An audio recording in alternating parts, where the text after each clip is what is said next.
Bismillahirrahmanirrahim. Assalamualaikum warahmatullahi wabarakatuh. Kali ini kita akan bahas bagaimana menentukan isu prioritas atau isu dalam rancangan aktualisasi.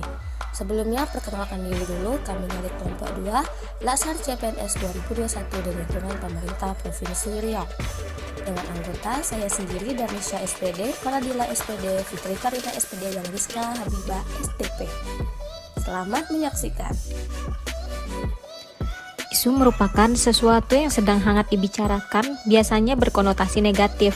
Dapat juga didefinisikan sebagai suatu hal yang terjadi baik di dalam maupun di luar organisasi yang apabila tidak ditangani secara baik akan memberikan efek negatif terhadap organisasi.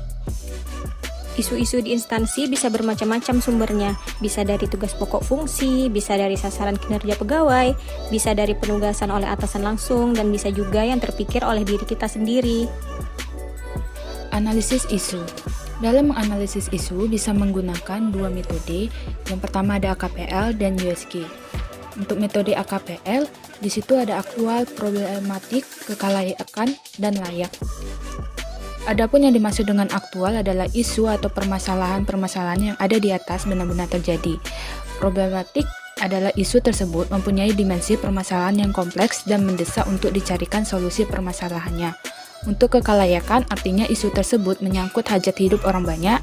Dan terakhir, kriteria kelayakan isu yang akan diangkat penulis dan dapat diterima akal sehat dan realistis untuk dipecahkan permasalahannya. Yang kedua ada metode USG, yaitu Urgent, Seriousness, dan Growth. Yaitu urgent di sini seberapa mendesak suatu permasalahan untuk segera dibahas. Sedangkan seriousness yaitu berapa serius sebuah permasalahan untuk segera dibahas. Dan growth yaitu seberapa besar kemungkinan permasalahan tersebut memburuk jika tidak segera ditangani.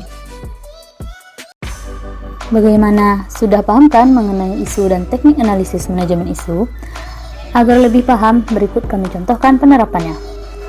Contoh yang kami ambil yaitu unit kerjanya pada satuan pendidikan, yaitu SMA, dengan tugas atau jabatan sebagai seorang guru. Di mana isunya yang pertama belum optimalnya perencanaan pembelajaran, yang kedua rendahnya minat peserta didik mengikuti pembelajaran jarak jauh, yang ketiga mekanisme penilaian hasil belajar masih kurang, dan yang keempat kurang disiplin menjalankan prokes 5M. Setelah dianalisis menggunakan teknik APKL, diperoleh bahwa ada satu isu yang tidak memenuhi kriteria, di mana isu tersebut tidak tercentang pada bagian P dan L, artinya isu tersebut kurang problematik dan kurang layak, sehingga yang memenuhi hanya 3. Berdasarkan hasil analisis tadi, maka diperoleh 3 isu yang valid atau memenuhi kriteria. Untuk memilih satu isu dari 3 isu tersebut, maka kami lanjutkan analisis dengan kriteria USG. Teknik analisis USG tidak seperti APKL, di mana APKL menggunakan centang untuk mengisi kriterianya.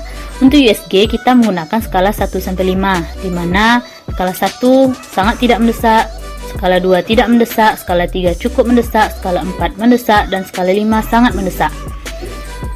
Nah, setelah kami menganalkan analisis USG, diperoleh skor-skor, ditotalkan skornya, maka diperoleh skor tertinggi ada pada isu kedua.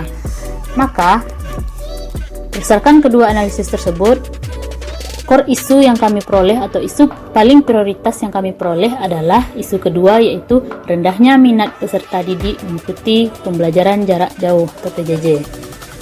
Nah, sudah lebih paham kan? Semoga bermanfaat.